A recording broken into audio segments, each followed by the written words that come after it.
Assalamualaikum warahmatullahi wabarakatuh. Saudara-saudara yang dirahmati oleh Allah, ada sebaik doa yang pernah diajarkan Rasulullah SAW dan disunahkan untuk dipanjatkan kepada Allah Azza wa Jalla sebelum seseorang hendak belajar.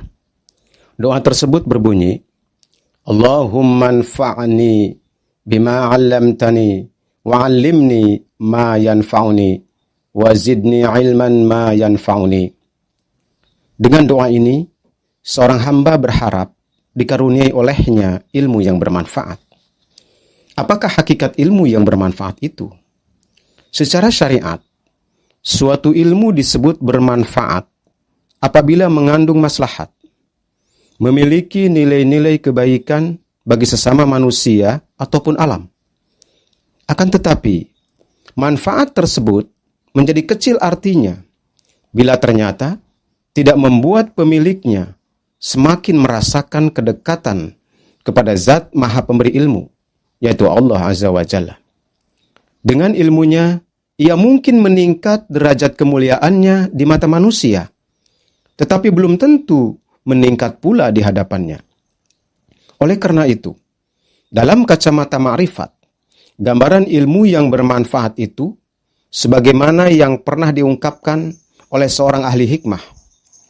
Ilmu yang berguna, ungkapnya, ialah yang meluas di dalam dada sinar cahayanya dan membuka penutup hati. Seakan memperjelas ungkapan ahli hikmah tersebut, Imam Malik bin Anas radhiyallahu anhu berkata, yang bernama ilmu itu bukanlah kepandaian atau banyak meriwayatkan sesuatu, melainkan hanyalah nur yang diturunkan Allah ke dalam hati manusia. Adapun bergunanya ilmu itu adalah untuk mendekatkan manusia kepada Allah dan menjauhkannya dari kesombongan diri. Saudara-saudara, ilmu itu hakikatnya adalah kalimat-kalimat Allah Azza wa Jalla. Terhadap ilmunya, sungguh tidak akan pernah ada satupun makhluk di jagat raya ini yang bisa mengukur kemahaluasannya. Sesuai dengan firman-Nya, katakanlah, kalau sekiranya lautan menjadi tinta untuk menuliskan kalimat-kalimat Tuhanku, sungguh habislah lautan itu sebelum habis dituliskan kalimat-kalimat Tuhanku, meskipun kami datangkan tambahan sebanyak itu pula. Al-Quran Surat Al-Kahfi ayat 109. Adapun ilmu yang dititipkan kepada manusia mungkin tidak lebih dari setitik air di tengah samudra luas. Kendatipun demikian, barang siapa yang dikaruniai ilmu oleh Allah, yang dengan ilmu tersebut semakin bertambah dekat dan kian takutlah ia kepadanya, niscaya Allah akan meninggikan orang-orang yang beriman di antaramu dan orang-orang yang diberi ilmu pengetahuan beberapa derajat. Al-Quran Surat Al-Mujadilah ayat 11. Sungguh, janji Allah itu tidak akan pernah meleset sedikit pun. Akan tetapi, walaupun hanya setetes ilmu Allah yang dititipkan kepada manusia, namun sangat banyak ragamnya. Ilmu itu baik kita kaji sepanjang membuat kita semakin takut kepada Allah. Inilah ilmu yang paling berkah yang harus kita cari. Sepanjang kita menuntut ilmu itu jelas, benar niat maupun caranya, niscaya kita akan mendapatkan manfaat darinya. Hal lain yang hendaknya kita kaji dengan seksama adalah bagaimana caranya agar kita dapat memperoleh ilmu yang sinar cahayanya dapat meluas di dalam dada, serta dapat membuka penutup hati. Imam Syafi'i ketika masih menuntut ilmu, pernah mengeluh kepada gurunya, "Wahai guru, mengapa ilmu yang sedang kukaji ini susah sekali memahaminya dan bahkan cepat lupa?" Sang guru menjawab, "Ilmu itu ibarat cahaya. Ia hanya dapat menerangi gelas yang bening dan bersih." Artinya, ilmu itu tidak akan menerangi hati yang keruh dan banyak maksiatnya. Karenanya, saudara-saudara sekalian, jangan heran kalau kita dapati ada orang yang rajin mendatangi majelis-majelis ta'lim dan pengajian, tetapi akhlak dan perilakunya tetap buruk. Mengapa demikian? Itu dikarenakan hatinya tidak dapat terterangi oleh ilmu. Laksana air kopi yang kental dalam gelas yang kotor. Kendati diterangi dengan cahaya sekuat apapun, sinarnya tidak akan bisa menembus dan menerangi isi gelas. Begitulah kalau kita sudah tamak dan rakus kepada dunia serta gemar maksiat, maka sang ilmu tidak akan pernah menerangi hati. Padahal kalau hati kita bersih, ia ibarat gelas yang bersih diisi dengan air yang bening. Setitik cahaya pun akan mampu menerangi isi-isi gelas.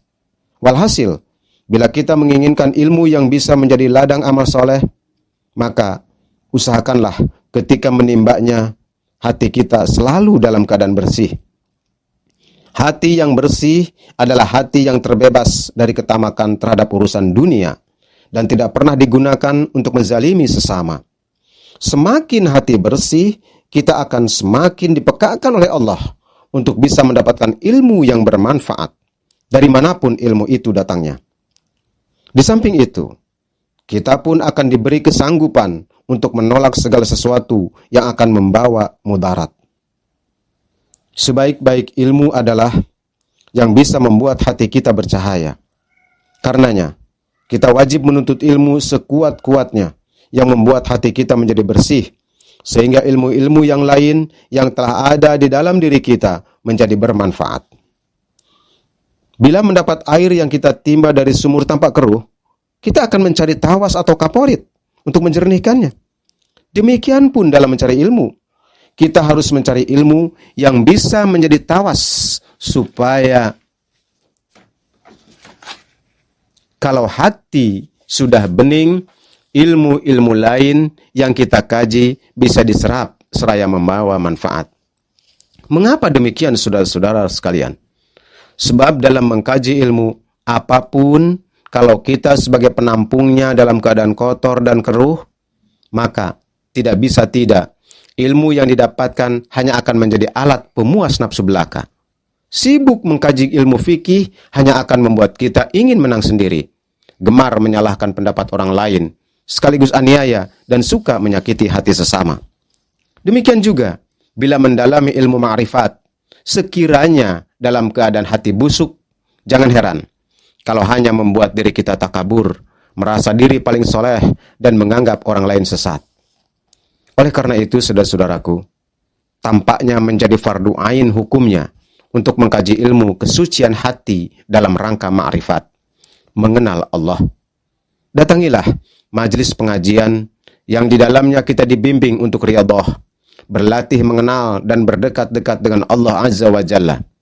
Kita selalu dibimbing untuk banyak berzikir, mengingat Allah dan mengenal kebesarannya, sehingga sadar betapa teramat kecilnya kita ini di hadapannya. Subhanallah, mudah-mudahan kita dimudahkan olehnya untuk mendapatkan ilmu yang bisa menjadi penerang dalam kegelapan dan menjadi jalan untuk dapat lebih bertaqarrub kepadanya. Amin ya rabbal alamin. Sekian, terima kasih. Wassalamualaikum warahmatullahi wabarakatuh.